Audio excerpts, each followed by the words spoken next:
students, let us study the process of our DNA technology, that is gel electrophoresis.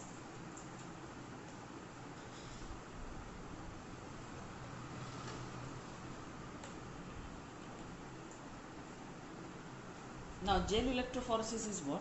The cutting of DNA by restriction endonuclear result in the fragmentation of DNA. Now, these fragments can be separated by a technique called gel electrophoresis, that is separation of fragments. So, major thing is that separation of DNA fragments. Now, principle of this process is, since the DNA fragments are negatively charged molecules, they can be separated by forcing them to move towards the anode under an electric field through a medium or matrix.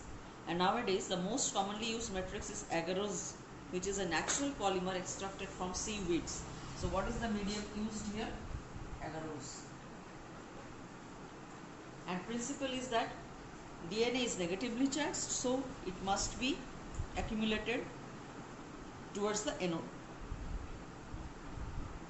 The DNA fragments separated according to their size through sieving effect provided by the agarose gel. Now, this agarose gel has sieving effect. This agarose gel has sieving effect.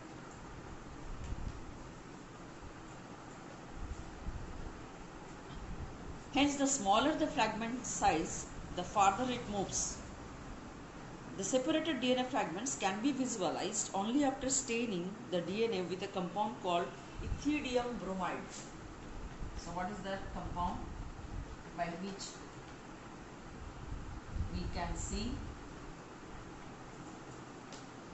the DNA fragments? That is ethidium bromide stain, and this is called then after that there is exposure to UV radiations.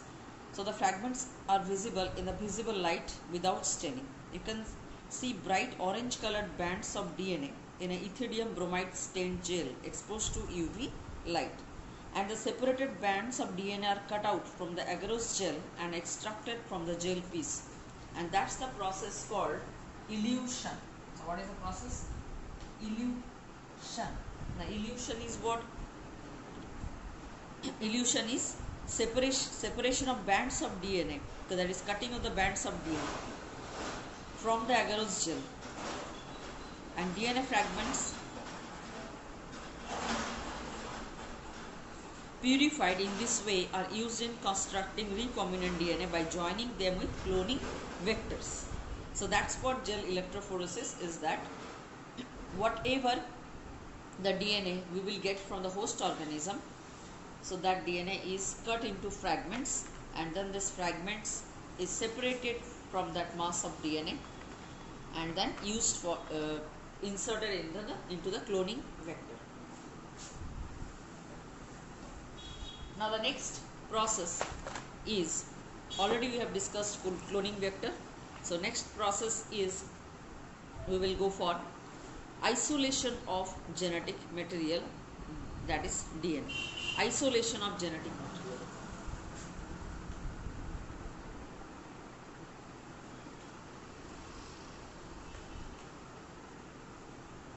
from the host organism, and for this isolation several enzymes are used, and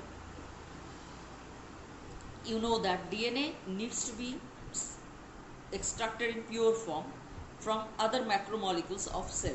Since the DNA is enclosed within the membranes, we have to break the cell open to release DNA along with other macromolecules such as RNA, protein, polysaccharide and lipids.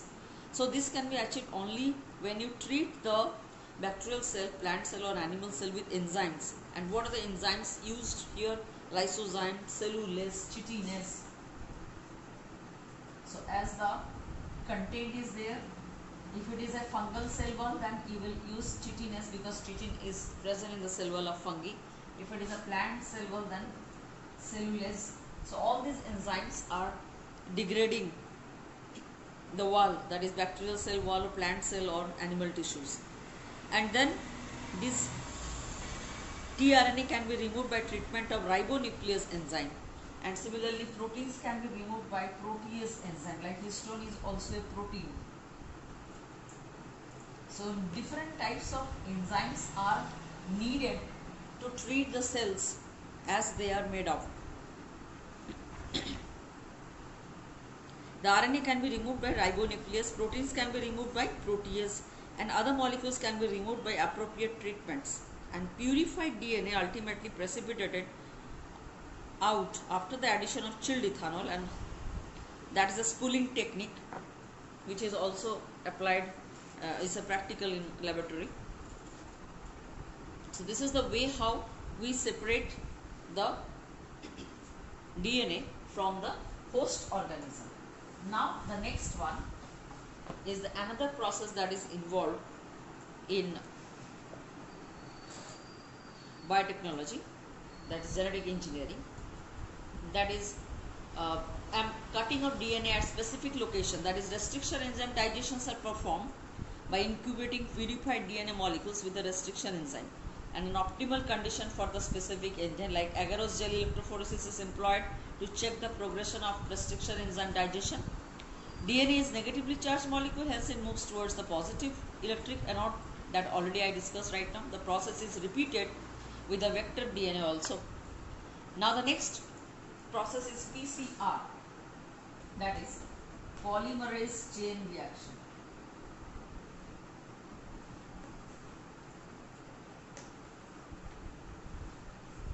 Now this polymerase chain reaction is what? Here the multiple copies of gene or DNA, that is gene of interest, is synthesized in vitro, that means in test tube. So it is a in vitro synthesis. And here the set of primers are required, that is small chemical synthesized oligonucleotides that are complementary to the regions of DNA. The enzyme DNA polymerase is required, and the enzyme extends the primer using the nucleotides provided in the reaction and the genomic DNA as template. If the process of replication of DNA is repeated many times, the segment of DNA can be amplified to approximately billion times. So 1 billion copies are made out of one DNA, and such repeated amplification is achieved by the use of thermostable DNA polymerase isolated from a bacterium called Thermus aquaticus, and which remain active during the high temperature induced denaturation of double-stranded DNA. The amplified fragment, if desired, can now be ligated with the vector. So this process, polymerase chain reaction, is an in vitro reaction where from one DNA 1 billion copies of DNA is made, and here the temperature is required. And if it is a DNA, this is a DNA strand, and that is after denaturation, this DNA strand, this gets separated.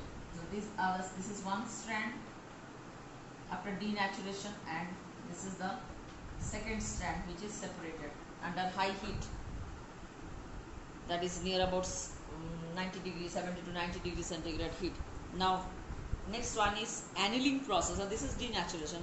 Annealing process is what?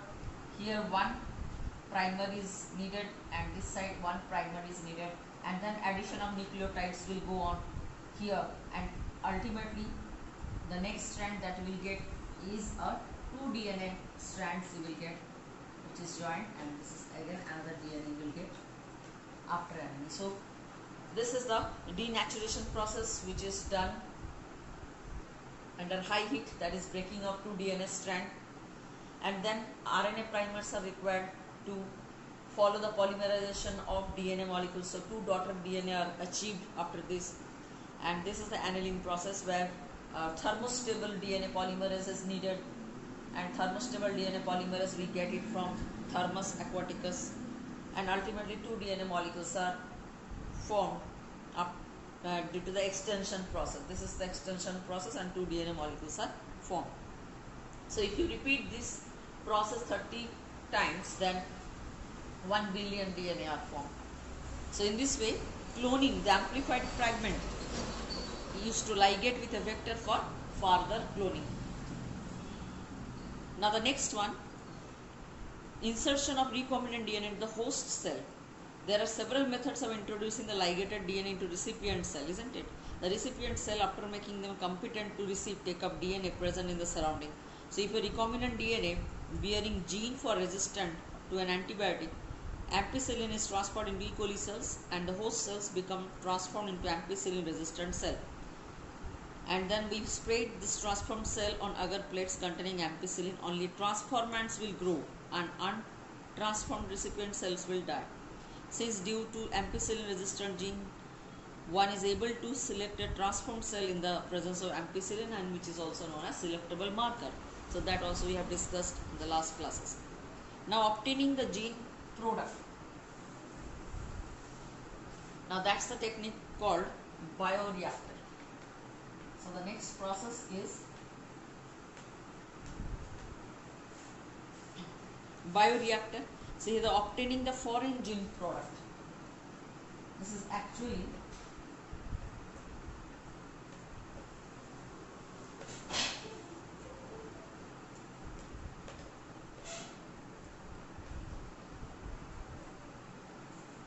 through this bioreactor we obtain the foreign gene product. So when you insert a piece of alien DNA into a cloning vector transferred into a bacterial, plant or animal cell, the alien DNA gets multiplied. In almost all recombinant technologies, the ultimate aim is to produce a desirable protein. Hence, if there is a need for the recombinant DNA to be expressed, the foreign gene gets expressed under appropriate condition. The expression of foreign genes in host cell involve understanding many technical details. So what is recombinant protein? If any protein encoding gene is expressed to a heterologous host, it is called recombinant protein. So what we are going to obtain from here? It is recombinant protein through this rDNA technology.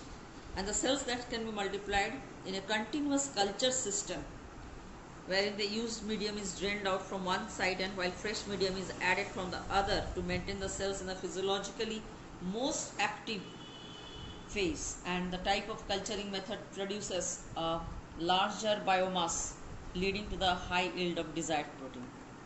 So bioreactor means small volume cultures cannot yield appreciable quantities of products. To produce large quantities we need bioreactors like 100 to 1000 liter volume containing culture medium.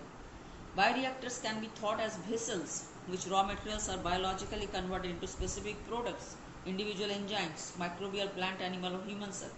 And bioreactor provides all the optimal conditions like for its temperature, pH, substrate, salt, vitamin, oxygen. So we provide that temperature, salt, vitamin, whatever the materials required for this bioreactor, even oxygen. So these are the control systems that is provided to this bioreactor to get or to culture the recombinant proteins. So two types of bioreactor available, that is stirred bioreactor and spurred bioreactor. A stirred tank reactor is cylindrical with a curved base to facilitate the mixing of the reactor contents. The stirrer facilitates the mixing or oxygen availability. And if you look at the figure, like given diagram is given in the NCERT, which you can see, and you can easily see the stirred tank bioreactor. One is the stirred type and one is the spurred type. So two types of bioreactor are there, stirred and spurred. And what is downstream processing? Downstream processing is what the product has to be subjected to a series of processes before it is ready for marketing as a finished product. And this includes separation and purification, collectively referred as downstream processing. Product has to be formulated with suitable preservative if it is related to medicine, and formulation has to undergo through clinical trials in case of drugs, and strict quality control testing for each product is also required.